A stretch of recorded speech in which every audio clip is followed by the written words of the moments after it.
baby, I'm trying to get away. Trying to lock in the guap, trying to block with the pain. I'm a blonde little boss, I'm on top of the game. I've been plotting a lot, now I'm tossing your bait. Yeah, my pops got caught, didn't lock them away. My mom fought hard, 5 jobs in a day. I'll be dropping the box, and I'm copping the pain. We out for the stars of a tropical place. Ooh, yeah, I'm spitting it heavy, the mission is steady. Your bitches are jelly, I'm ditching the petty. You're digging for pennies, I'm itching and ready. I open my heart when I listen to Shetty. I'm bold like a boss, but I'm little like Debbie. I know what your bras, I got richer than Getty. I'm holding the guap and I'm whipping the Yeti, yeah, Kari can play with advanced moves. I'm fucking my girl and her man too. I'm taking the ball like the Rand do. My soul is the one that I can't lose. I soak up the sun like a sand dune. I'm holding up love with the bamboo. I'm rolling the blunt by the candle. Taking the game, running it back without taking a drink. Yeah, I'm the one and I'm making a wave. Rolling the blunt and I'm blazing a J. I'm escaping the brain, go straight for the cake. I'ma take to the bank, not taking a break. I'm made for the race, I pray for the day. I wake with a bake in a great estate. Welcome back to the Yankee and the Brit. I'm Jay, that's Maddie, and it's Sunday pregame show as we're watching the Vikings-Jets play right now. Yeah, it's a weird Sunday pregame show because Jordan Addison gets his first catch for my fantasy team. Let's go. There's like 4 or 5 points. I don't know if that was like 30 yards, 30 and some change. I'm guessing. I don't know where they were on the field because I was setting up for the show.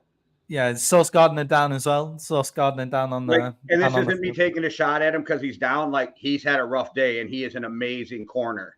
A tough day against Justin Jefferson today, which, I mean, lots of people have tough days against Justin Jefferson. Addison, too. He had that penalty in the end zone against Addison. Like, yeah, he's had a rough day. Like, not a bunch of yards on him, but penalties.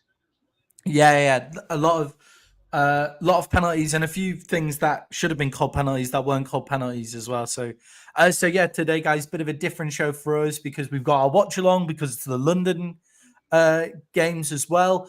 And I'm in Vikings colors today. I've got my purple and yellow on, like what looks like what? Purple that's and not yellow. Vikings purple, and that's not their yellow. The wrong. All right. This is what I got, Jay. This is what I just said kinda. That's all. Like I appreciate it. Sauce got hurt by friendly fire. His own guy smoked him. Yeah. So we've got this, but then we've got a bit of a watch along happening, but at the same time, we'll be going through our usual stuff, which to start off with, we'll be reacting to Thursday night football, which what a game. We've also got GMJ coming up. We've got our preview for all of the Sunday and our betting picks. We've got which fantasy players to watch, and we've got a new segment, which is the Brits picks, which is my power rankings, basically, for the 10 best teams in the NFL to go into the week. I wish we had that ESPN money so we could pay the NFL and just have up in the corner the game playing live as we're. I know, right? That would just be perfect for us as well because we wouldn't have to go on a TV over on the other bit of the screen, so I have to keep on looking away. If I remember correctly, Pat McAfee had to pay $4 million for those rights. So he makes that back. No, but I'm saying we're just a little away from that being. Oh, it's so close. And subscribers have been growing throughout the week. That's another catch to Addison, is it? Yeah, subscribers have been growing. Throughout the week again, Jay, we're getting close to our next 100, which is 700 subscribers, which would be a really big deal for us. So if you're watching this and you're not subscribed, it'd be really great. If you're watching this in the same room as a person who isn't watching us, fine. But if they've not subscribed, that would be really helpful if you could just nab their phone and just subscribe really quickly. Yeah, that's what I was going to say. Just grab their phone, stick it to their face, get their little eye to open the phone and go in there. Just a little quick subscribe there, Jay. I thought we could start off by reacting to the first half of this game, Jay. What did you make of the first half? What do you want to see the Vikings do in the second half to get this W? Stressful and not that. Yeah, not that, which was this game is stressing me out. And I had to get up way too fucking early to watch this game, so I'm completely stressed out. Yeah, another London game, which means people in the States are having to get up early to watch their team. I think this might be one of the best matchup that London's seen. I can't think of a better one, so thankful for that. I always find the London games a bit weird. I might go down next weekend and try and play a game and see how many, if all 32 NFL teams are represented there in jerseys, which is always a weird thing to see. Oh, go on. Which is always, and that's fourth down. They won't do it. But Will Riker can hit a fucking field goal from here, but they won't do it. Yeah. I maybe go for it. But obviously an amazing looking stadium down there in Tottenham as well. So yeah, good to see another London game. But I thought that the Vikings looked really good in the first half. I thought they were just doing a few things that weren't gelling, but I thought the Jets looked really dysfunctional. I thought the Jets looked incredibly dysfunctional for great parts of the game. Down to the 1 at the 3. Go on, rip that out. All right, okay. Down at the 3. Wow, yeah, I for thought once, you're literally a split second ahead of me for once. Oh, I know, this is so strange. I'm usually ahead that. of you though, because I watch it on Well, you're regular in the TV, US. like not Yeah. cable, like the antenna TV, right? Yeah. Because you get a better picture on your TV. And so I'm usually like a minute or two ahead of you, and you're just a split second ahead of me. Or reverse. I'm actually paying for the NFL Game Pass now, which means I'm doing it legally for the first time in a I'm long watching time, it on NFL Network, so I'm doing it legally this time too. Yeah, I know, crazy. So I thought the Jets looked a bit dysfunctional as well, and I think the Vikings just limit those mistakes that they've been making. They'll make it and try and spread the ball out. Don't just look at Justin Jefferson, which they've started to do at the start of the first half, but don't just look at Justin Jefferson in triple coverage. Yeah, I wish they'd stop throwing it to him when he's completely covered. Yeah, definitely. Any news on Aaron Jones? It doesn't look like he came out to start for the rest of the game with a hip. Out for the rest of the game with a hip. Yeah, that's not good. That's a big deal. That helped my fantasy team. That Payne is already out to a huge lead because he had 5 people in the Thursday night gameplay. All right, okay. Big fantasy night as well for everybody who basically played on Thursday night. And Jay, that brings us perfectly on to segment 1 of the show, which is Thursday night football. We had a great game on Thursday night with the Atlanta Falcons beating the Tampa Bay Buccaneers in overtime, 36-30. Did we have Jay, a great were you game? impressed by Kirk's? Sorry, were you impressed by Kirk's performance? Well, Kirk played great. 500 yards, blah blah blah, whatever. Yeah. The problem I have is the only reason the Falcons won that game is because the refs didn't call that face mask at the end of the game, or that game's over. And I have a problem with the refs being the reason. How do you miss a face mask that rips a dude's head halfway off his body is what gets me. But whatever. Congratulations to the Falcons. They did what they needed to do. But I do think, like, fuck, now we have a game again where the refs, like, influence the outcome. Where we were doing pretty good this year. Without the refs being the issue. Yeah, definitely. And I think with that particular call as well, that's such an easy call to radio down and say you've missed this. Like, you've missed this. Like, such an important call that it's within 2 minutes, so things are reviewable from the booth. Yeah, but it's not one of those reviewable plays, and it's not one of those that the assist. Why do we have? So what? Just tell them. Yeah. We don't know what they're saying in your ear. Just tell them. Yeah, it's like, why do we have non-reviewable calls? Like, that doesn't make sense to me. Why do we have this thing? Their argument is, if it's subjective, they don't want it reviewed. Right. Yeah, that's fair. But like, face mask isn't. No, I'm with you. Yeah, 100%. Get it right. That's all we want as fans, is for you to get it right. Yeah. Oh, I for sure thought they were going to blitz too, so it was smart they didn't. Yeah. All right, let's get on to this though, or I'll keep talking about the Vikings. Yeah. So face mask. Face mask, which had a missed call. Also, I thought quite a strange sequence of downs to finish by the Buccaneers. Bucky fumbled. Fumble. And or was it White? One of them fumbled. I don't remember, but one of them fumbled. Yeah, and a holding call on second and so they ran the ball on 2nd and 13 while they've been passing all over the Falcons all game. So they played it conservative, ended up with a holding call, which made it 3rd and 25, which just meant that they had to run and try and play some clock and things like that as well. So not a weird sequence to end the game, but I just think it was a lack of discipline by the Bucs at the end of the game to lose it there. And I think Kirk's performance was amazing. Kirk threw for 509 yards. That's a franchise record for the Atlanta Falcons.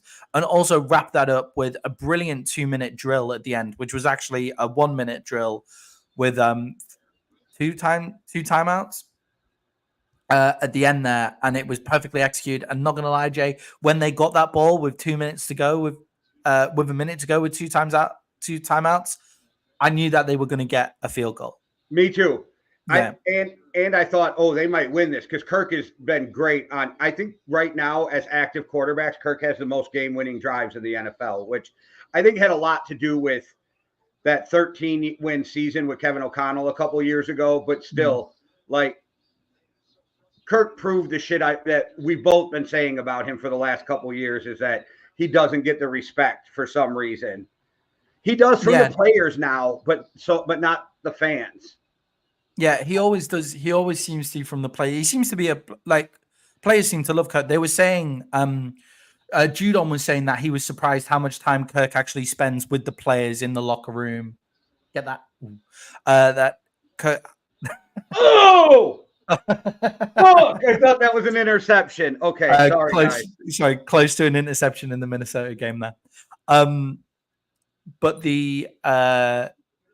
But yeah, he seems Matthew Judon was saying how much time he spends with the players and how he's a real players guy. When some quarterbacks like take themselves off, he seems to spend a lot of time with the players. So yeah, they all seem to like Kirk. And to be honest, he's a hit on his arm. Rodgers has done well to launch that like 25 yards, getting hit in the. Oh, I was holding my breath as soon as I seen him wind up. I was like, oh shit. Yeah, yeah.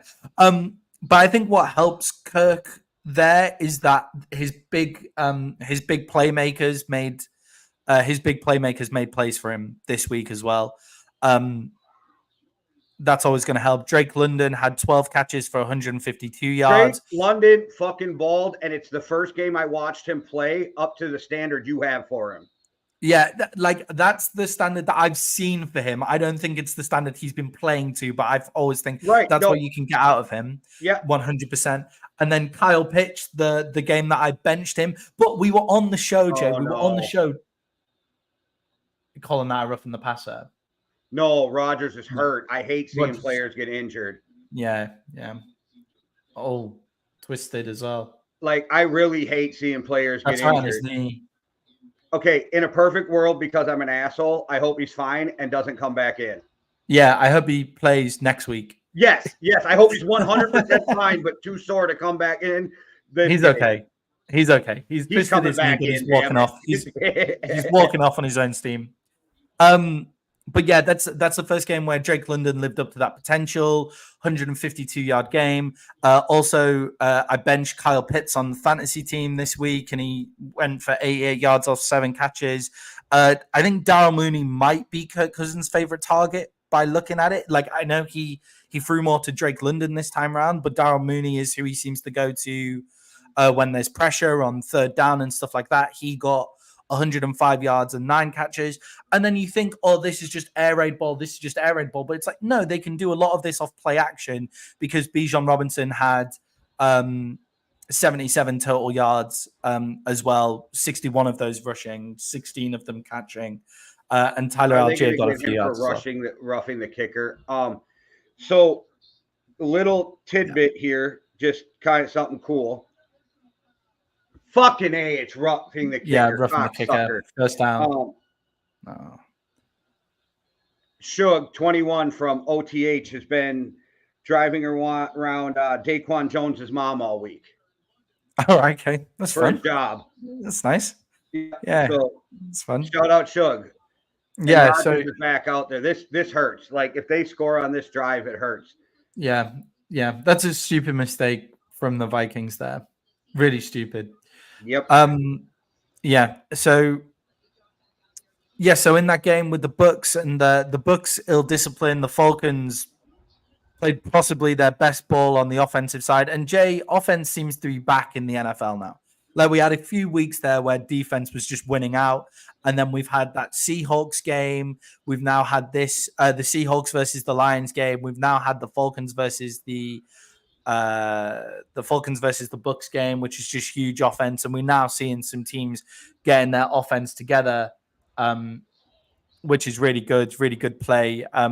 Really good to see those teams doing well. Jay, who's going to win the NFC South? Because I think it's going to be one of these two teams, right? But who have you got winning the NFC South? I still think it's Tampa. I think that Tampa, even though the Falcons had that great game, and weirdly Baker didn't have anywhere near as good a numbers, right? Which is crazy. Didn't it feel like to you that Tampa outplayed them and still lost? It feels like Tampa outplayed them and still lost. And I think, and I hate saying this because there's however many plays in an NFL game, but it's down to the play that the referees missed on the face mask is the reason that they lost that game. Just right? a rough average, about 125 plays a game. Yeah, so on 100, so there's 100. So if there's 125 plays a game, I hate to blame it on one, but the Bucs outplayed them. The Falcons felt like they were always behind, playing desperate ball throughout, and the Bucs felt in control, and they got unlucky on a face mask call. And then, but it's ill-disciplined because they miss a fucking tackle in overtime. I hate that. I hate this. This exact play has been pissing me off all season, where it's this. The receiver, I'm gonna have to demonstrate. It would have been quite cool if Garrett Wilson just did it there to help me out. But basically, the receiver catches the ball. There's two players coming to absolutely wipe him out from behind, and all he has to do is just duck with the ball, and the two players just go over the top of him. And you just think, if one of you just had the thought to just take a break instead of trying to kill the fucking receiver, you would have made the tackle there and been able to play another down. So ill-discipline from Tampa to finish off the game. Good play by the Falcons. Good 2-minute drill by Kirk. Proved us wrong. That was our lock. That was one of our lock bets for the week. I kept thinking if anybody wins by a field goal, we win, and then Atlanta scores a touchdown. I literally was just thinking it, and then Atlanta scores the touchdown. Yeah. I was like, oh, we're in a great position either way. And then nope. Atlanta's like, fuck you. Yeah, that's what I was thinking. Okay, Jay. On to segment 2. As we're still watching the Minnesota Vikings here, Jets are marching down the field. Strange drive this with a rough in the passer call. I know. I don't like it either. So yeah, surprise. Jay actually took the Jets in this game, but for luck reasons rather than for jinxing reasons rather than other reasons. I think the Vikings are favorites to win this game, so they're my pick. But Jay, the writing's on the wall. Moving on to segment 2, Jay. It's one of my favorite segments in all NFL football. I got AI to write a description for this segment, and I thought I'd read it out because it just describes it. You should have took the credit for it, but go ahead. I'm never. No. AI's intellectual property. But Jay, the description of this segment, which is GMJ, is: ever wonder what moves a top GM would make? Find out what GMJ would do if he were running an NFL team and get exclusive insights into the mind of a football mastermind. And I think that just describes it perfectly. It's like AI was in the room with us, right? All right, so GMJ, everyone, clap it up. Okay. So, Jay, if you are the Raiders GM, who are you trading Davante Adams to, and how much do you want for him? I want a first. I don't know if they'll get it. So I think you end up taking a second or a pair of threes, something like that. But people keep saying you give them to whoever wants it or going to give the most. The problem is he's got $36 million coming the next 2 years, but none of it's guaranteed. He's going to have to get a whole new work contract. Davante Adams can just say, I'm not re-signing with you, and nobody's going to trade for him. So I think you have to trade him to one of the teams he wants to go to. And it makes me feel like at sometime in the middle of this week, he will be a New York Jet. Yeah, I think what is it? New York Jets and the Saints are the two favorites at the moment, but I don't understand how the Saints can move a cap. Whole thing that the Saints have zero chance of fitting him in there. Yeah, I have no idea how they do it. I guess if Davante Adams wanted to play with Derek Carr so much, then they could make it work, right? But it would basically just mean Davante Adams taking no money to play there. It is a weird thing, though, if you're Davante Adams, and I know he wants to play with Aaron Rodgers again, but Rodgers can play, this year? Maybe next year, probably next year. And then he's done, and then you're sitting there without a quarterback again. If you're Davante, do you almost not want to think through hey, do I want to go somewhere with a better That's a better quarterback that's younger, not better quarterback, but a younger quarterback who's going to be there longer. Also, if you're not too worried about the quarterback and it doesn't have to be the Jets, Pittsburgh seems like a logical landing spot to me. Yeah, for me, if I was Davante Adams, I'd want to be going to the Chiefs. That's where I'd want to be. It's never going to happen. I don't put that in the division rival, but I'm with you. 100% the Chiefs, but I didn't even go there because of the division. Because you're the GM of the Raiders, Jay. In GMJ, you're the GM of the Raiders. So yeah, and I'm not giving them to the Chiefs. Never. Now, Nick Wright had an interesting thought on this. Obviously, Nick Wright, the massive Chiefs fan. So take it with a pinch of salt on what he says. But that's an impressive catch from Garrett Wilson, who's nicely sitting on my fantasy bench. Wonderful. But Nick Wright came out and said, well, you're just in different building spots. So maybe you want to take future resources off the Chiefs for the sake of giving the Chiefs Davante Adams and stuff. But you never want to see your rivals. Like, that just makes them more likely to win the Super Bowl. Like, I would get what you're saying if you just don't want to see your rivals win the Super Bowl. That's not what fans. And you got to play against Davante for the next 3, 4, 5 years. And if it was a 1 year thing, I would get it. But Davante Adams is young enough where he'll still be playing for a while in the NFL.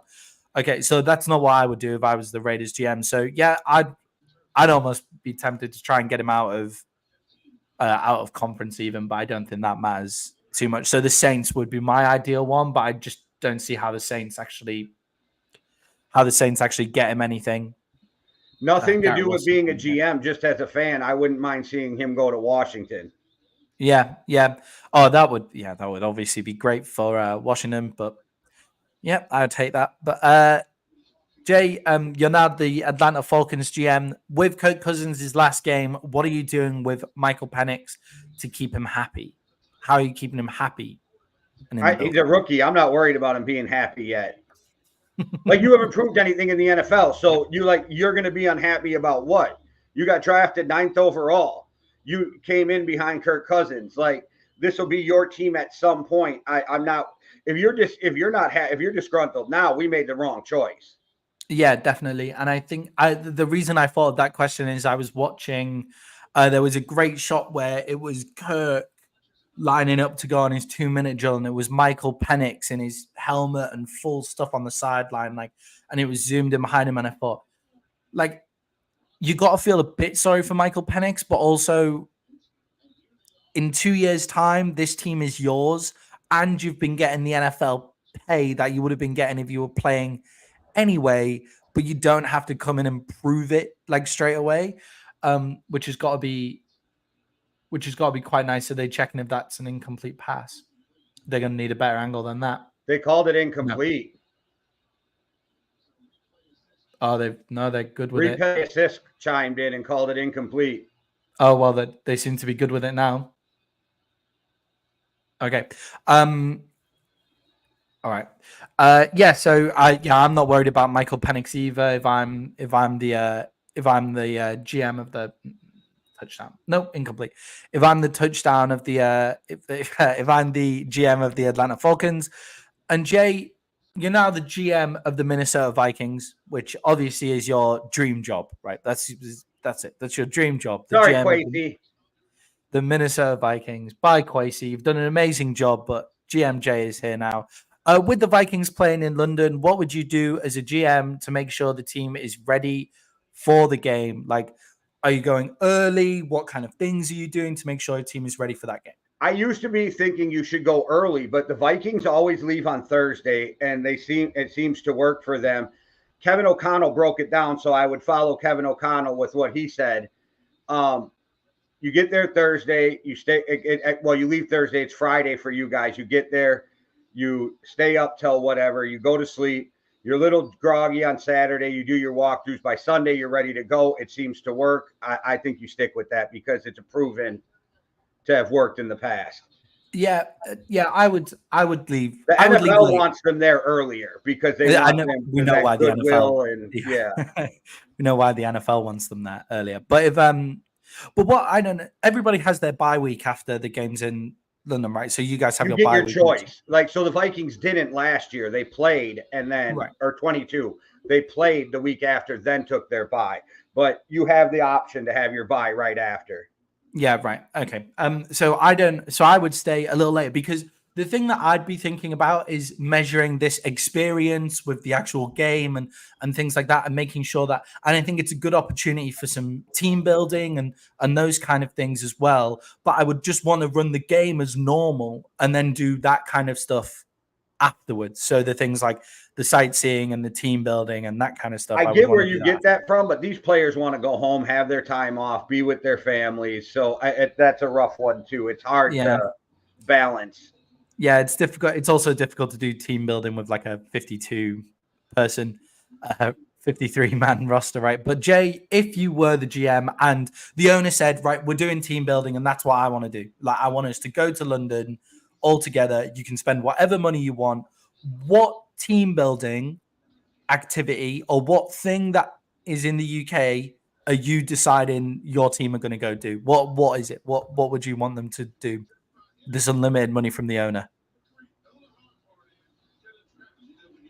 Besides the normal sightseeing, if it's just sightseeing, what sites are you going to go see? well, I'm going to see all the Harry Potter shit. There you go, a Harry Potter tour of the UK. But I was going to say, send them to a soccer game.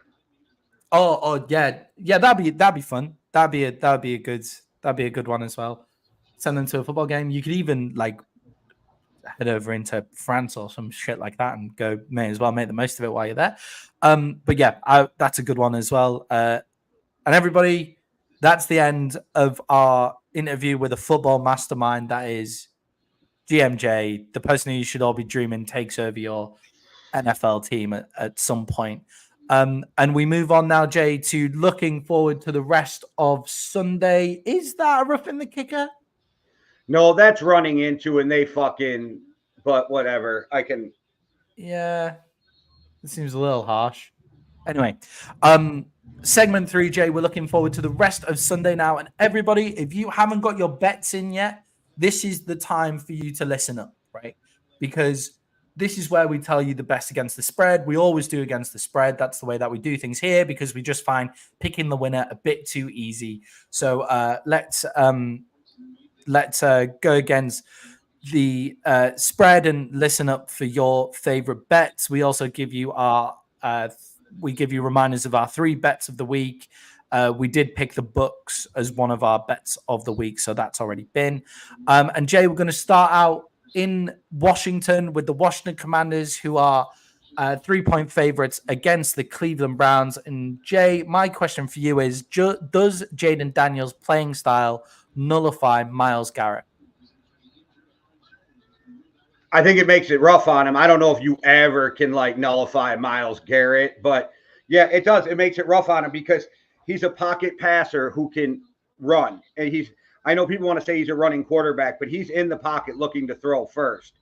So I like how Jaden Daniels is going to put stress on the defense. I just never want to say you can neutralize Myles Garrett. Yeah, definitely. I think if like Myles Garrett has the potential to just blow up like 3 or 4 plays like every game, which means you can't do anything.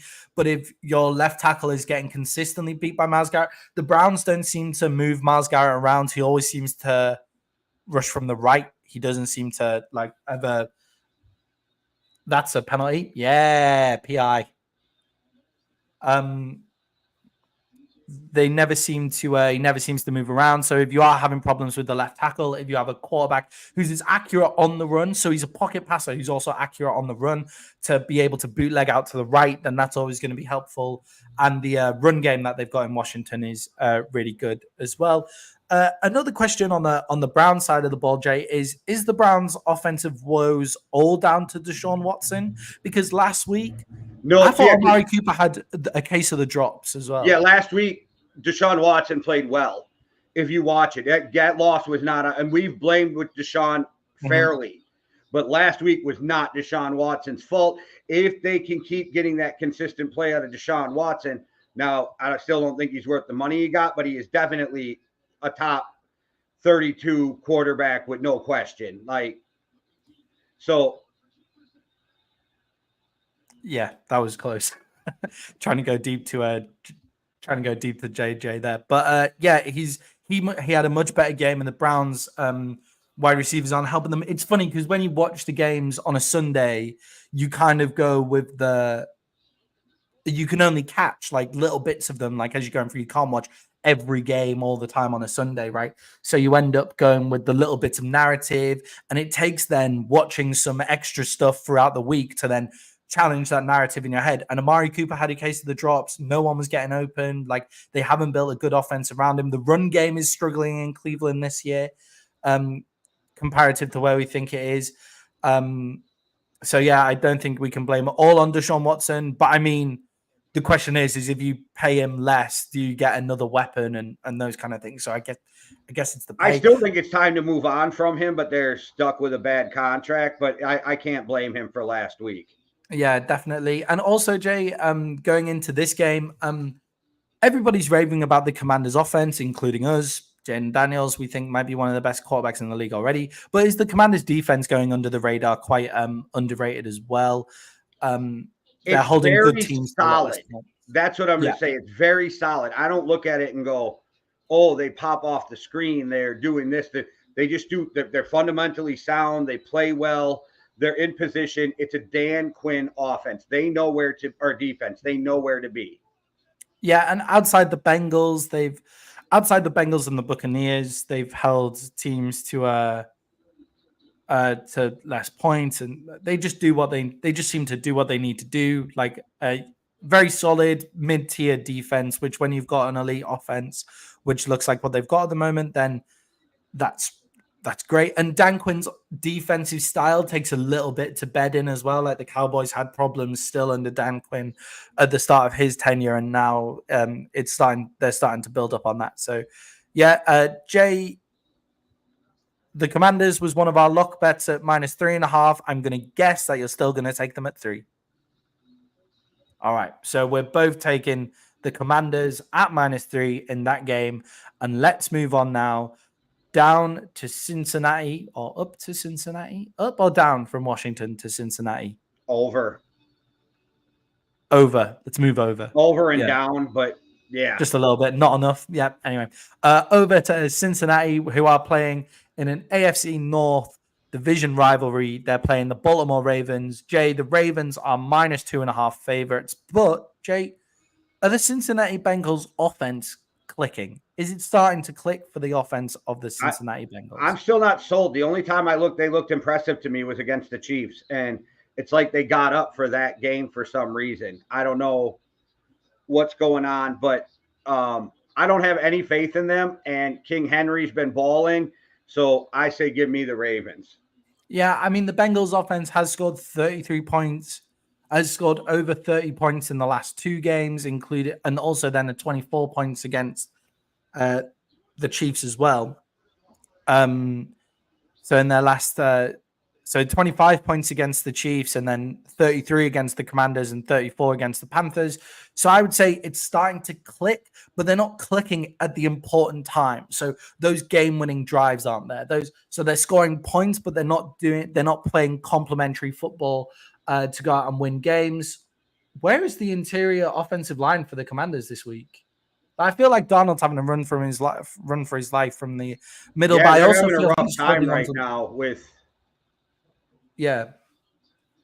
I also feel where's like he's the fucking flag on that? Oh yeah, that's roughing the passer. That's a late hit. The Jets coach throws his hands up in the air saying, "What are you doing that for?" as well, like as he goes through. Anyway, yeah, so the Baltimore Ravens are favorites -2.5. I think the Bengals offense is starting to click, but they're not playing good complementary football. Like, their defense has not been good. Like, their defense has been pretty woeful, and they're not, like, the Bengals aren't really running the ball effectively. They're not chewing the clock up. They're not doing those things. So it's not complementary football at all. And as you say, Jay, the Ravens have found what their offense is going to look like for the rest of the season. Jay, can the Bengals get a hold of the run game from the Ravens at all? I don't know. I know that they better not miss tackles against Derrick Henry, and I know they're missing Joe Mixon on the other side when it comes to the run game. So when it comes to the run in this game completely, I feel like either side, Cincinnati's at a disadvantage. Yeah, 100%. And the Bengals are giving up 100 yards a game on the ground. Like every week they've given up 100 yards so far on the ground. That includes a game against the Carolina Panthers as well. So Jay, who are you picking in this game with the Ravens at -2.5? Give me the Ravens. Yeah, I think that would if it wasn't a divisional game, if it wasn't like Joe Burrow, who we know is a good, solid quarterback as well, I think that would be one of my lock picks. That would be one of my lock picks of the week. Also, the fact that the Ravens have the ability to just shit the bed at any time. Like if they're up double digits, like they find some way to let a team back into it as well. So, but if it wasn't for those things, it would be one of my lock bets. We're now definitely heading down to Houston, Texas, where the Texans are now 1-point favorites against the Bills. When we were doing the show on Thursday, Jay, the Bills were actually 1-point favorites. So we've had a little switch there. It's basically a wash. But Jay, when can we expect the Texans offense to start firing? I feel like it's been underwhelming so far this year. You're going to see a huge game from Stephon Diggs. A revenge game for Stephon Diggs in this. They have those three wide receivers there, which we haven't seen any of Tank Dell really so far this year. But Nico Collins has looked unreal, and then Diggs has had his moments as well. So, and then Mixon as well looked really good when he was there. So I am surprised that the Texans offense doesn't feel like it's clicking more, but maybe they're just doing the total opposite of what the Bengals are doing, and they're just playing very complimentary football and making sure they get out of there with out there with wins. That's how they won last year, was complimentary football and then big plays when needed by Stroud. Yeah, definitely. Get him. Okay. Yeah, definitely. The Texans offense, I think we can expect it to start firing. And yeah, I think Stephon Diggs in a revenge game. But a key player, I think, for the Buffalo Bills here, Jay, outside of Josh Allen, is James Cook. And I want to know where you think James Cook is in terms of like running backs in the league, because it feels like the Buffalo Bills don't rate him, but every time I watch him play, he looks good. It depends on the game, to be honest. Like sometimes I'm like, oh, he is definitely a top 10 back. And then sometimes I'm like, where the fuck is he? So yeah, and I think it goes on the Bills' usage of him, though. I think that's the problem, not him. Yeah, I feel like it definitely comes down to game plan. I feel like the Bills, like, just for some reason they just go, Josh Allen, it's time. We're just gonna. What's happening here? Just a bit of a fight. Okay, Josh Allen. It feels like sometimes the Bills just decide that Josh Allen, you're just going to be the only player that touches the ball in this game. Stop before you get a flag. Yeah. It feels like Josh Allen, it's go win us this game, and then we lose James Cook. And it feels like they just completely forget that James Cook exists. And every time that they seem to remember he exists, he runs for 100 yards a game and then receives stuff out the backfield as well. Why do they refuse to run screens? I mean, they do once in a while, but like they don't run enough of them with a guy like James Cook. He's kind of a carbon copy of his brother in that respect, right? Like he actually is very Dalvin Cook-like in the way so he's a little bit slower, but he doesn't fumble. That's the two difference between him and Dalvin. That's it. Yeah, definitely. And so getting those screens out, and he's only a little slower, and then getting those screens out there, like I'm surprised. I'm always surprised that they just forget that he exists. So I think if the Bills want to win here on the road to a team that plays really great complementary football, you've got to lean on your running back. And Jay, I think the Texans defense might be a really good team at keeping the lid on Josh Allen. I think that I can see that for them. So then you need to find your other weapon, which should be James Cook, and they need to go from there. Jay, Texans are -1 point favorites. Who have you got in this game? Texans. Yeah, I've got the Texans in this one as well. I was surprised that the spread was so close after last week's performance. I feel like the Bills just waved the white flag like as they were going through. I feel like they gave up against the Ravens. Do we know if Mixon's fit for this game? I can check I have him on one of my fantasy teams. I don't think he is. I think I had to switch him out the other day because he had zeros by him, but I'm looking. He is out. He's out. Right, okay. He's out for this game. That does affect the Texans a little bit, which might explain why the spread is close on that one. All right, now heading back up to the Midwest, Jay. But Von Miller's out, and nobody seems to take that into account. So I don't think Von Miller's having much effect on the Bills' defensive line so far this year. So moving back up to the Midwest, Jay, we've got the Chicago Bears, who are minus 4-point favorites against the Carolina Panthers. Jay, is it time for the Bears to make a statement? Is it time? You've had all this conversation about how you're going to win the league. Is this the game where the Bears have to come out and stamp their authority and say we can beat teams by a decent amount? No, they just have to win. Like at this point, you just have to win. Like I feel like I always ask you that question, and you're just such a you just have to win guy. Like wins is all that matters, which I agree with you. It is, but I don't think the Bears are in a. I believe there is statement games. I don't believe the Bears are in a place where they're going to or need to have a statement game yet. Yeah.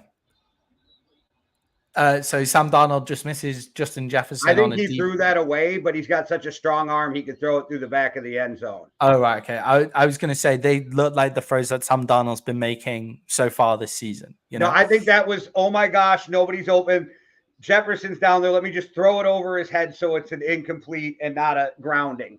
Yeah, and Jefferson is fast enough where it looks like he was. It looked like he was close as well. And if you throw it out the back of the end zone, they're never gonna call that. Even though there's some of them where you can tell the guy's on the 20 and he throws it into the 5th row, that should be grounding, but they never call it. Yeah, I agree with you, Jay. Well, I agree with you in a sense that I don't think the Bears are at a place where they should need to make statement games because we don't believe that they're as good as they think they are, like going forward. Like, I don't think they're that good, right? I think they are good. I think they're going to be good. I think Caleb Williams has shown enough signs of life that we know he's going to be a decent quarterback in the NFL. But I don't think like a rookie should ever be expected to do what CJ Stroud did and do what Jaden Daniels is doing, right? I don't think they should be expected to do that. Oh, I missed him. Oh, don't you just ruin that for me. Sorry, man. Sorry. Apologies. That's all right. Come in and kick this field goal and let's just go up by 2, score. Yeah. I need to remember you're a second behind. Sorry. Donald just missed the frame. He's been a bit inaccurate today, Donald. Yeah, so I don't think the Bears need to come out and make a statement here. I think they need to go away with the win. I think they would like to make a statement. I think they need to show that they can put some bigger points on the board. A statement for me is to manage Caleb Williams correctly would be a statement for me. Exactly. And the way to manage Caleb Williams correctly is do what they did. The Vikings go up 20 points to 10 in London with 12 minutes left. So the way to manage them correctly is do what they did last week, which is run the ball 25 times and pass the ball 20 around the same, right? Around the same. You just not pass 40 times. Like it's not what anybody should be doing in the NFL. Never mind your rookie quarterback. Jay, with Andy Dalton now starting for the Panthers, they seem to be able to actually evaluate the rest of their players. Do they actually have some weapons down there in Carolina? I think it's too soon to tell because we've seen 2 different type games from them with Andy Dalton, right? One where they looked like they played great, and the other one it was like, well, you're still Carolina. Yeah. Yeah. So I think it's good for them to see what they got, but I also think that they ruined Bryce Young in the process. So I don't know how I feel about it overall. Like he is done in Carolina. If you ask me, I don't know how you go back to him. Yeah, I don't think you can go back to him with the fact that they've looked better with Andy Dalton there. You know, like they've looked better with Andy Dalton there, so therefore you can't go back to him. And now everybody's saying things like what I'm saying to you here is, hang on, maybe they've got a weapon in Xavier Legette. Maybe they've got players that are actually pretty decent. Maybe their offensive line is actually decent. It was all Bryce Young and those kind of things. So you've now got all of that around him. So yeah, I'm not sure what you do there. You trade him away for whatever you can get for him. Jay, Chicago Bears are -4-point favorites here. Who have you got? The Bears. Yeah, I have the Bears here as well. We're agreeing a lot on this one as we're going through so far. I've got the Bears on that one at -4. But I think it'll be a feisty game, quite low scoring here as well. Jay, this was one of the ones that surprised me coming out. The Jaguars are -3.5-point favorites against the Indianapolis Colts. It's in Jacksonville. What does Richardson's injury mean for the Colts' win chances? Because that's what I'm guessing the spread is the Jags' favorites for. But is Richardson starting? That's what I'm not. See, I think they have a better chance to win without him. And it's not a shot at him. It's just he's young. He runs a lot. I'm a big fan of Joe Flacco and what he's been doing. So I think that gives the Colts the leg up. But this is one of those games where I'm not sure what to think because I think Doug Peterson's times ran its course with Jacksonville also. So my question for you is, who are you taking? Give me the opposite so we don't go on the same because I have no idea who to pick. Okay, well, I'm taking the Colts. You can have the Jaguars. I'm taking the Colts there at -3.5 because of exactly what you said, Jay. I think Joe Flacco actually gives them a better chance to win. So I think the spread has moved because they're playing their backup quarterback, but their backup quarterback gives them a better chance to win, but not a better chance in the long term of huge amounts of success, right? Which is where I'm still impressed by Anthony Richardson. I just like him to stop charging backwards into he's got to learn to protect himself. Yeah, he can run. The worry is he can run over linebackers, right? He can do that, but he's not durable enough to do it all the time. You don't run over a linebacker unless you have to for a score or a first down in an important part of the game. Yeah, for on an important part of the game, but you don't do it when it's 1st and 10. Don't plow the guy. Just slide. Let's go 2nd and 2 and figure the world out from there. Yeah, exactly. And he hopefully his agent will take him aside and say, man, if you want to make big money in this league, like you need to. This is what I was finding quite interesting about Tom Brady. Tom Brady went, look, for his first contracts, he was like, look, if me and my family can't live off 60 million pounds for the rest of our lives, then there's something wrong here. Right. But also, the longer I play, the more success I have, and the longer I play, the more of those 60 million contracts I'm going to get. So, and Giselle was worth $500 million, so that doesn't hurt. It's easy for Tom Brady to say right when he's doing it. But yeah, if Anthony Richardson plays longer in the league, and guys, if you want to hear more of our thoughts on that, go look at our overreaction segments on Thursday's show. Go have a look at that. Aaron Rodgers is getting bullied today. That Minnesota Vikings defensive line is for real. Aaron Rodgers is getting beat up. Poor guy. Obviously, I'm happy to see Harrison Phillips be the one to get that sack too, because he is the glue of the center of that line. Yeah. And your D tackle doesn't usually get much love, even though they do a lot of the dirty shit for you. Oh, he nearly fumbled it as well. Well, he did fumble it. He did fumble it, but he landed on it. He landed right on top of it. So if somebody's starting Rodgers, they just lost 2 points for the sack and the fumble. Oh, really? That is brutal. Okay, Jay, we're now heading up towards Boston. We are watching the New England Patriots here play against the Miami Dolphins in a game that I'm not sure many people will be watching outside of New England fans and Miami Dolphins fans here. But I'll tap in because I want to see Snoop play. But yeah, it's not one I'll be sticking around the whole time. Yeah, I might watch the 40 minutes if it looks like an interesting game because I'm heavy on evaluating Devin Achan for fantasy purposes at the moment and seeing where that Miami Dolphins offense can go. But Jay, the Dolphins are 1-point favorites on Thursday. The Pats were 1-point favorites. So the Dolphins in this game were actually my best pick when they were 1-point underdogs. I'm going to keep them still as 1-point favorites. That's fine. So I went back and forth on this game like the spread. So early in the week, I was thinking the Patriots, but the more I think about it, there's so much more talent on Miami. Give me Miami. Yeah, definitely. With this one, Jay, can McDaniels be a difference in this game?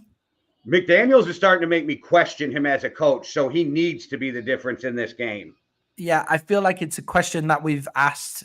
I'm starting to think Tua made McDaniels look better than McDaniels, which is wild to say because Tua is wildly inconsistent at times.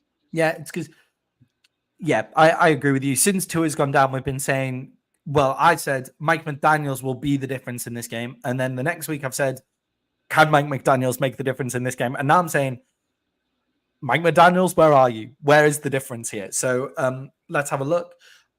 Oh, God, he's just terrified. Every time Brandon Powell would know what a fair catch is. I just wish every time the Vikings cover a punt, I just like in my mouth. Like my heart is in my mouth. Like it's horrendous. Yeah, they're advertising the Jaguars Bears game next week in London, which I imagine will be a fun time. A lot of Jags fans, a lot of Bears fans in London, but maybe the game so not as now big that a you deal. mentioned that, and I get why, so it's not a shot, but it is really weird to look at the stands and like I'm seeing Chiefs uniforms and everybody's it's really weird. It fucks with my eyes because I'm like, wait, who's wearing red? Like, what's quite funny is that this is the most like I've seen of just one crowd. Yeah, there's a lot of purple. And there's a lot of Jets fans there too. Yeah, exactly. A lot of Americans actually have come over for this game because that's what I heard. Is a lot of Vikings and Jets fans flew over there for it. Yeah, a lot of Americans actually at the game because it's cheap. Because what you said, our money goes farther right now. Your money, basically, not you all feel, but just from listening to the political atmosphere of the States, everybody feels dead poor over there, right? But when you come over here, you guys are fucking balling. Like, if you earn, so the average wage in the UK is about £30,000 to £40,000, right? Which is about like $50,000 or something like that. So if you come over to the UK, your money is just going so far right now that so many fans are here. Honestly, guys, I'm surprised there's Americans left in America with the amount that are in the UK right now. There's so many of us, you couldn't handle all of us over there. There's so many right now. It's just, it feels like an invasion, which I know is weird coming from us, but yeah. Who would be your Paul Revere? That's what I want to know. Yeah. All right, Jay. So the Americans are coming. The Americans are coming. Okay. Yeah, I know, right? I'll be it. I was saying to you the other day that our far right parties are going after the wrong people invading our country. They're all mad about the refugees and stuff when they should be mad about the American tourists taking over our Harry Potter shops. But yeah, so you've taken the Miami Dolphins in that game. I've got the Miami Dolphins in that game as one of my super locks. But what I've been thinking, because Jalen Phillips is now out for the season for the Miami Dolphins, who's a warm weather teams more injury prone than cold weather teams, Jet. Because if you think of the most injury prone teams right now, it's the Miami Dolphins, who always seem to have injury issues, the San Francisco 49ers, who always seem to have injury issues, the Rams, who always seem to have injury issues. Like, I wonder if there's a warm weather, cold weather thing on being injury prone, Jay. Have you got any thoughts on that? I know neither of us are doctors. All right, repeat the question. Sorry. You guys, Sam Darnold just missed Jordan Addison down the field on a big play. That's what's just it's the false start that's got me pissed off. Oh, that was just a false start as well. Right, okay.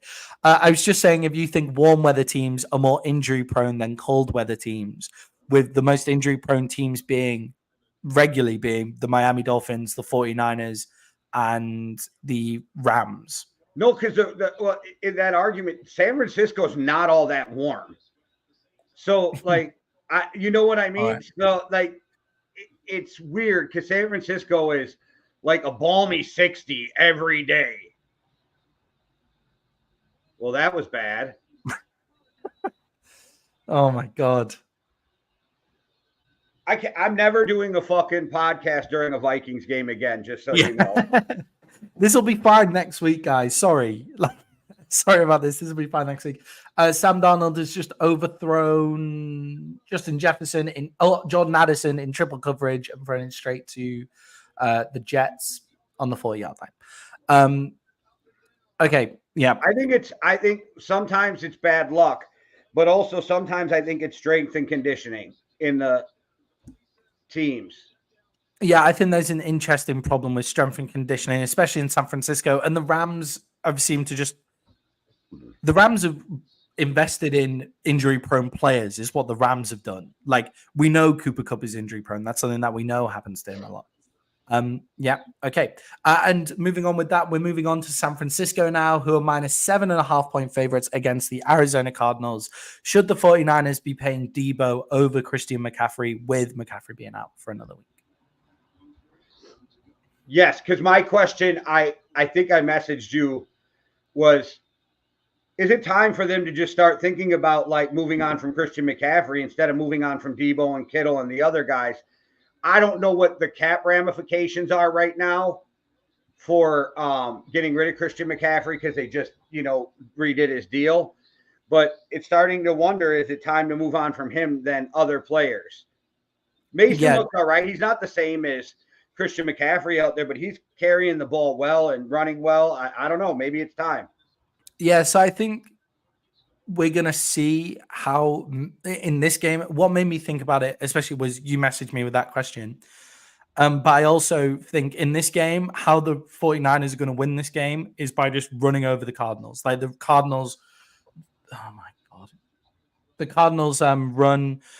Cardinals run defense has been really poor. It's been one of the worst in the NFL. The 49ers obviously always have a great run game under Kyle Shanahan.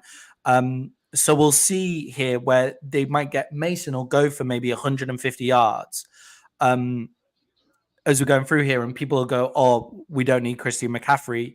But also, I think if Mason is going for 150 yards, maybe Christian McCaffrey might go for 200. 200 yards in that game.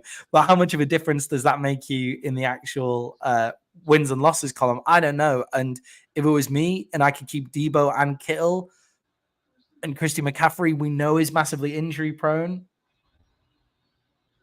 Christian McCaffrey, we know, is massively injury prone. This Achilles is chronic. So this is something he's had before. And now, I guess when you have tendonitis, it can flare up whenever. So this is going to be an ongoing thing.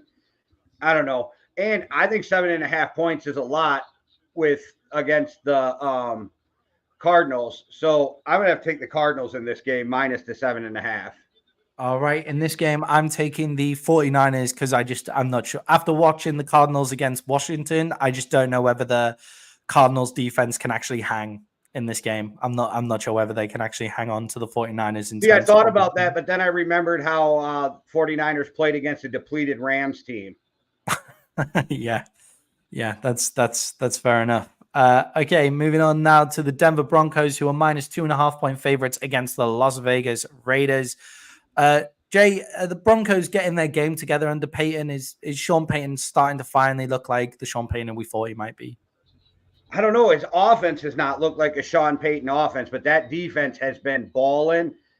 So that's going to have a lot to do with you motherfuckers. Yeah. Mike Williams. God damn it. Yeah, that it's how much credit do you give Sean Payton for actually running a good team in terms of the offense, how much of a good team how much in terms of running an offense that contributes to the defensive side of the ball, basically running an offense that makes sure the defense is in good position to make defensive plays. How much credit do you give Sean Payton for that? It looks like he's starting to lean more on the run. Javonte Williams looks like he might be a good player. That's delay a game. Looks like he might be a good player to have as we're going through. I got to give the defensive coordinator more credit than Payton at this point, but Payton does seem to be turning the narrative as a head coach of what's going on. So it's all going to come down to, can he develop Bo Nix, and that'll be his legacy in Denver. Yeah, definitely. I agree with you there. And I think that defense has been very underrated going in here. And I think their defense will now come to the fore. Jay, we've already spoken about the Raiders and Devontae Adams, but you think Raiders just have to go full rebuild here? They should be going full rebuild anyway. Yeah, got to get rid of Devontae Adams. It looks like, I don't know how Mark Davis will do it because he's kind of cheap, but you're already hearing rumblings about firing AP after his first year and a half as head coach. So I don't know. I'm not sure what the Raiders are trying to do there. Jay, Broncos 2.5-point favorites. Who you got? I don't know. Let me think. You go. I've got the Broncos in this game. I think the Broncos run game will control this game, and I think all that Bo Nix has to do is just not turn the ball over. All right, I don't think the Raiders have any offensive firepower. All right, you convinced me. All right, Broncos it is as well. Okay, Jay, we're now heading up to Seattle, up to the 12th man in Seattle, where they're playing the Giants. And Jay, the Seattle Seahawks are minus 7-point favorites against the New York Giants. How can the Giants get Daniel Jones to push the ball down the field here? That's because they win that game against the Dallas Cowboys if Daniel Jones will push the ball down the field. That's what happened last week. He's just not a good quarterback. He doesn't make great decisions.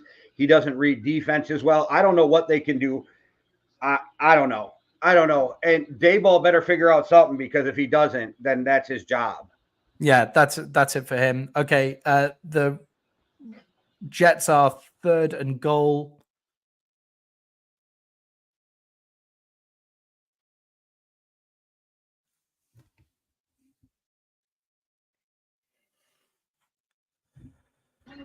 So the Jets 3rd and goal. The Vikings get the stop, and then they throw pass interference on that play, which was unfortunate.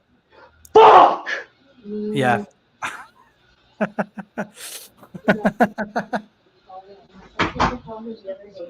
Is that PI? Oh, I'm not sure whether that's PI on there. I think that's a harsh PI. I think that's a bad call, but maybe I'm just a homer. I don't know, but yeah, I'm sweating. I'm starting to get pissed off. This game is really getting to me. I also feel like I'm maybe being a bit of a homer here because of our picks. But Jay, how can Malik Neighbors cause the Seahawks some problems? Just by being him, I guess. Malik Neighbors is that's a touchdown. Oh, just give him 7 months to throw that fucking ball too. Yeah, that's bad. All right. Give me the Seahawks. Sorry, everyone. Yeah. Sorry, everyone. Yeah. So the Seahawks are minus seven in that game. I just don't see the Giants. I just don't see the Giants really making it on this one. I don't see the Giants making this much of a challenge on the offensive side of the ball against that Seahawks defense. I'm going to take the Seahawks as well. In that game. So there we go. Another one where we're kind of the same on this one. Jay, the Rams, a very, very depleted Rams team. It feels like they're just getting more and more injuries as they go through. Playing against the Green Bay Packers. The Green Bay Packers are 3-point favorites. But Jay, are the Packers better with Malik Willis or injured Jordan Love in this game? I don't know. Give me the Rams. Yeah, I think I'm looking at this game, and I'm not sure whether if they're playing Jordan Love, I'm not sure whether he's in the right condition in this game here. I think if they were playing Malik Willis, I'd actually be more inclined to go with that. I think Sean McVay has been a big difference with the Rams, and I've just been super impressed with what they've been able to do throughout the season with their depleted resources. I'm going to take the Rams as well in this game, giving us the points here on that one. And Jay, the Steelers are just becoming bigger and bigger favorites against my Dallas Cowboys. They're now minus 3-point favorites, having started on Thursday at minus 2.5. Micah Parsons is injured for this game. How much of a miss is Micah Parsons for the Dallas Cowboys in this game? Normally he'd be huge, but he ain't been doing shit in Zimmer's defense. Yeah, I agree with you, actually. So I was looking at it and I was thinking, obviously Micah Parsons is a massive miss for the Dallas Cowboys. He's a big game. He's a big game breaker. He can break up a game. But I agree with you. Zimmer's just not been using him properly. And the Steelers O-liners look half decent with Justin Fields back there. And the biggest worry for me, Jay, is TJ Watt up against the Cowboys offensive line. What can the Dallas Cowboys do to help Tyler Guyton against TJ Watt? Well, they could chip him. Exactly, right? Hopefully they've learned from the mistakes of last week and they can just try and chip TJ Watt at the line on every single play, try and frustrate TJ Watt. And Dak needs to acknowledge that TJ Watt is probably going to beat Taylor Guyton on like quite a few. Is probably going to beat Tyler Guyton on quite a few plays. So don't panic. Make sure you don't give the ball away. Everybody in the fucking world knew that was going to be a run. Fucking A. Yeah. Give me the Cowboys, by the way. I'll give you the Cowboys in that game. Okay, so we'll take the Cowboys there. I think Dak Prescott is the key to this one in not giving the ball away, making sure that TJ Watt doesn't destroy first plays. Down. Yeah, there we go. Nice throw to Justin Jefferson there. Not overthrowing here. I'm going to take the Steelers in this one. I'm not entirely sure that the Steelers will actually be able to stop that the Cowboys are either going to sell out to try and stop the run, in which case George Pickens down the field, and Justin Fields can throw a deep ball. It's the one ball he can consistently throw, is just lacing it out there on a deep ball. So it's either George Pickens is going to tear us apart, or they won't be able to stop the run if it's only their D tackles trying to stop it, in which case Najee Harris is not going to tear us apart. But if the Pittsburgh Steelers dominate control of the ball and they get 100 yards, I think they'll win this game. So give me the Steelers here at -3.5. And Jay, the last one before we head to our now latest people can segment. see when I tell them I take this shit way too personally. Like, I am so angry right now. Yeah, like I literally want to fist fight somebody. All right, last game. What is it? Some of the holds that they've been calling on offensive linemen, I'm not sure how they want linemen to play so far this year. That was a big thing in the Tampa Bay game as well. There are a few holds that seem so soft as we were going through there. So our last game, Jay, is the Kansas City Chiefs are -5.5 point favorites against the Saints. Who have you got on this one? I got the Chiefs, but I'm not comfortable. I think they're going to win this game, but they haven't been playing great, and I don't know which team for the Saints show up. If you get Alvin Kamara going, fuck, it's a long day. But I'm going to take the Chiefs -5.5. Yeah, 5, I would whatever you just said. Yeah, I would prefer that spread at the 3. If it was obviously, if you're going to take a team to win, you want the lowest spread possible. But I think if it was a 3, I'd be like, yep, hit that every time. But 5.5, I think it's a bit of a close one here that I don't necessarily want. I'm wondering if the NFL has figured out what the Saints are doing, and that's the way it looks. And I'm also interested in what the Johnny motherfucking Bunt. Let's go. I'm also interested in what the Chiefs are going to do without Rashid Rice and Isaiah Pacheco. I find that an interesting thing to look at. Xavier Worthy got to step up. He's got to, and Kareem Hunt got to do his thing. Yeah, I think they're two players that to look out for this week as we go on to our next segment. Jay, you've taken the Chiefs at -5.5. I'm going to join you with the Chiefs at -5.5 there. Yeah, join you. Come on over. The Vikings are progressing towards the red zone here. Oh, no, it's not. Oh, thank goodness Gardner was out of bounds with that. Yeah. Yeah. So we're at the okay, and that's us. That's our bets for this week. The previews going into Sunday. We are now hitting segment 4 of our show, Jay, which is fantasy players to watch. I've got 3, and I'll go through mine. I'll go through mine first and give a little explanation to why I think they're going to be fantasy players to watch. And mine are all wide receivers this week because I think the NFL has found its passing offensive feet again. I've got Xavier Worthy of the Kansas City Chiefs as one of my fantasy players to watch. I think we need to see what he'll do with that. Yeah, definitely. Yeah, I think we need to see what the Chiefs will do with their offense, and I think Xavier Worthy is just an interesting piece for them to work with.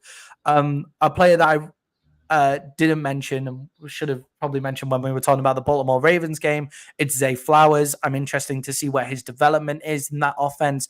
Is there a space for Zay Flowers with all the running that they've got there now with big play action plays and Zay Flowers getting down the field. And then with the Cowboys having to totally send everyone to stop the run, I think George Pickens is going to have a big game this week as well. So look out for George Pickens, even though he'll probably be double covered the entire time, but that seems to not affect George Pickens with down the field play. So they're my 3 fantasy players to watch this week. Jay, we've both got Xavier Worthy. Who have you got as your other 2 fantasy players to watch? All right. So Justin Fields, I think, is a player to watch today. I think he could have a big game with his legs. And another guy I think who's going to, as a player to watch, who's going to have a bounce back game, it's Amari Cooper. Yeah, I like that. I like the Amari Cooper. I nearly went for Justin Fields. I nearly went for Justin Fields myself, but I don't trust him not to get a turnover, which is why I'm still semi-confident that the Cowboys defense is actually still an okay fantasy pick. Because even in Justin Fields' best game, maybe one of the best games of his career was last week, he still managed to have a fumble. He still managed to have a fumble turnover as well. And I really like Amari Cooper as a player. And Jay, segment 5 of the show coming up here, which is a new segment for us. It's the Brits picks. And this is going to be our my top 10 teams are basically a form of power rankings going into Sunday. I've even got a graphic for it, Jay. So here we go. Put that up on the screen. And here is the Brits picks.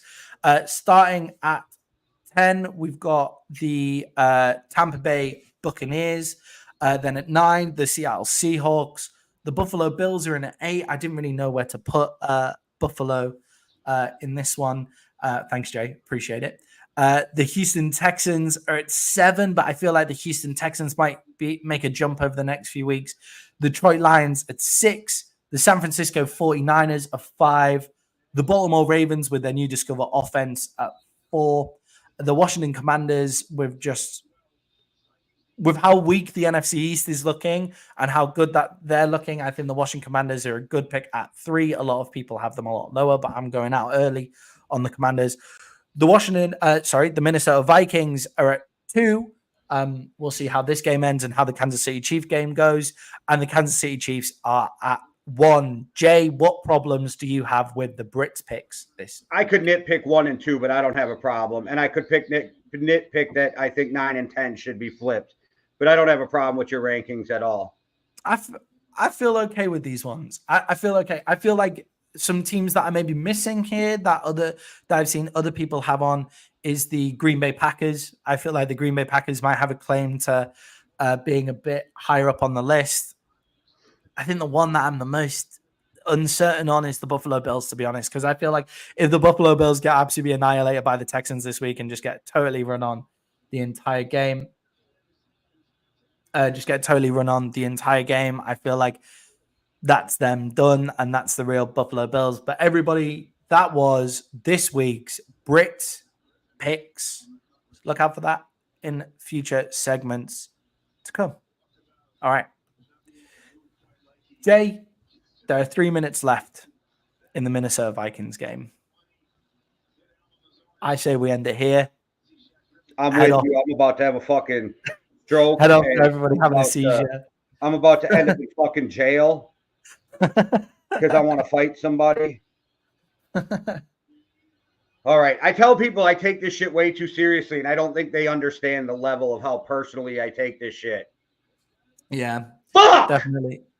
There he is again. All right, guys. Well, thanks for watching. We're going to get up out of here. Hit that like and subscribe. Sorry I was in my feelings for the second half of this thing. One world, one love. Deuces. Cheerio.